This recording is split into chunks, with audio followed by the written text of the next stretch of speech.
je travaille beaucoup actuellement sur le triptyque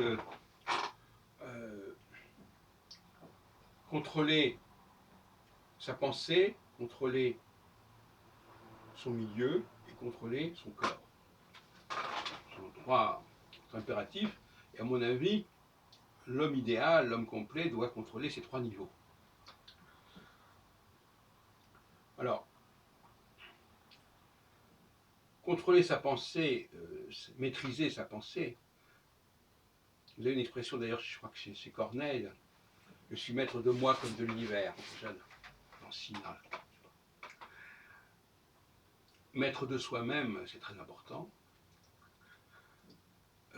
Maître de ses pensées, les contrôler, ne pas être possédé par cette pensée. Maîtriser son corps aussi, se contrôler sur ce plan-là, même sur le plan sexuel d'ailleurs. La maîtrise de l'éjaculation est importante aussi. Dans le domaine sportif aussi, il y a une maîtrise qu'il faut développer. Ça peut aussi valoir par exemple pour les activités musicales, par exemple. Pour moi, par exemple, jouer du piano, c'est une forme de sport. Pour les mains, c'est très actif, mais il faut aussi courir, etc. Donc il faut faire fonctionner son corps. Et puis alors, il y a la maîtrise sociale, c'est-à-dire arriver à être au centre, quelque part, d'un groupe, former un groupe autour de soi.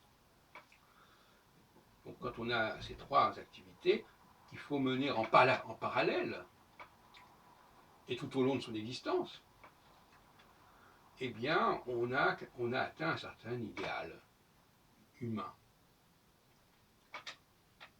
Alors, je voudrais terminer sur la question du corps.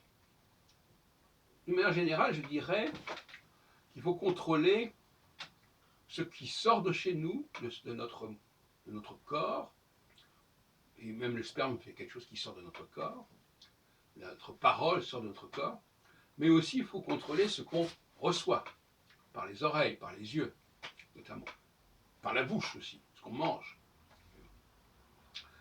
C'est ça qui permet d'accéder à une certaine de santé au sens global du terme. Être quelqu'un de sain, S-A-I-N, et pas S-A-I-N-T.